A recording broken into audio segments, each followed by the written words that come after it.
an artist, and I've been working for about 40 years as a visual artist. And I primarily work with photo-based media.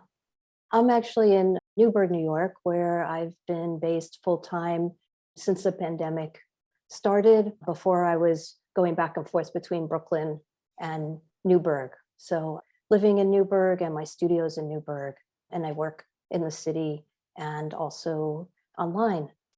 I actually originally was doing printmaking in college, and my parents made me get an art education degree, but I knew I didn't want to teach K through 12. And I ended up realizing I was interested in photography right when I graduated college. So I hung around at the University of Miami for a year and studied photography, the technique of it. And then I moved to New York, and a few years later, I ended up going to grad school at New York University and the International Center of Photography. And their philosophy was about one's work being very much connected with who you are, the work being really personal. And I think all of my work, whether it appears so or not, comes from a very personal place. I think the fact that I've been in academia for 22 years is definitely, I've learned a lot from teaching and for teaching.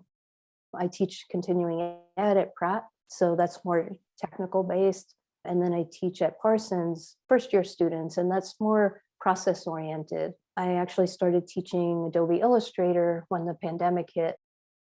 I think my way of working, I'm able to kind of encourage my students to think about the creative process as an exploration, that they don't necessarily know where they're going to end when they begin. Sort of like travel. I do think that my way of working and my ideas come into the classroom. And also, I learn from being in the classroom as well. I've decided to show you 4 bodies of work, and they were made over the last 6 or so years. And they vary quite a bit in terms of the medium, but they all are very process oriented. The first body of work I call Out of the Blue, and I ended up going to Japan for 6 weeks. I spent 2 weeks traveling. It was right after a breakup, and I traveled in Japan for 2 weeks. It's a very gentle and healing space. Before I landed at Studio Kuro, which is a residency that I spent a month, I visited Hiroshima, and I went to the War Museum, and I saw the effects of war, and I started to see these paper cranes everywhere. They are a symbol of peace. And at the War Memorial Park, I learned how to make my first paper crane. I was thinking about daily practice and contemplative practice to cultivate personal and social awareness for myself. And I wanted to incorporate the paper crane into my work. This was just the stages of folding the paper crane. What I ended up doing was I brought with me some pre-coated paper for cyanotypes. And cyanotype is a process from the 1840s. And basically the chemistry responds to UV light. So you can use a light box or you can use the sun. And I ended up getting these plexi, sort of makeshift contact print holders. And I printed the images that I photographed while I was traveling onto the paper. So you expose it to light. Some of the exposures were 20 minutes, 30 minutes.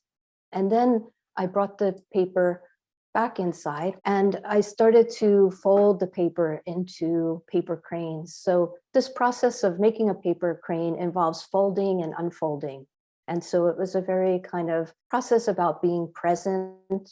And what happened was that based on the folds of the paper crane, when I unfolded it and processed it in water, I have a series, and each one is a progression of the folding of the paper crane.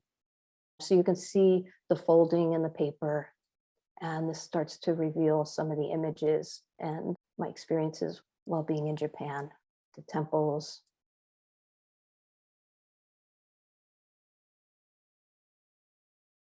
It's amazing what you can do when you're like out of space and you have a month to make work, and just working with what you have and responding to a place and some feelings.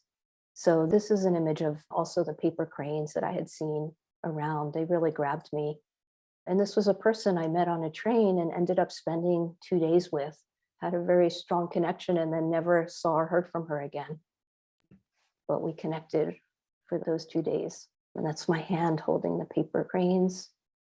They're about 7 by 7 inches, and that's me holding also a paper crane.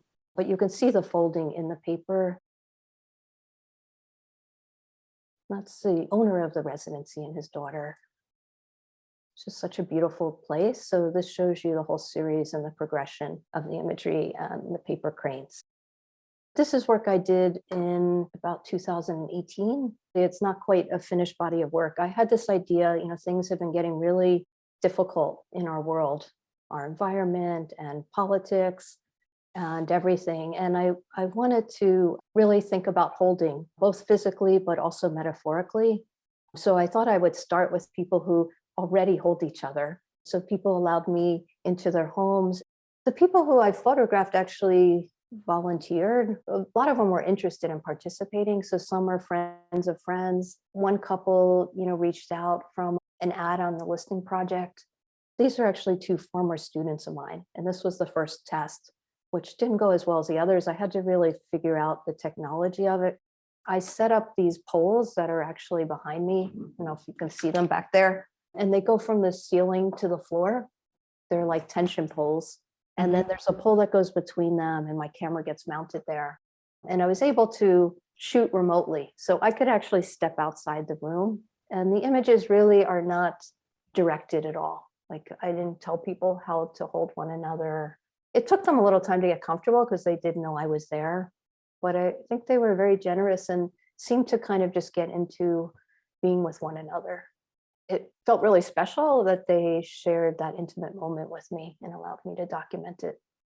So beginning with what does it look like and how do we hold one another, and then thinking about how we move to how we hold each other as a community and how we might hold each other as a society. So I haven't quite figured out the bridge yet to move beyond, those that hold themselves already.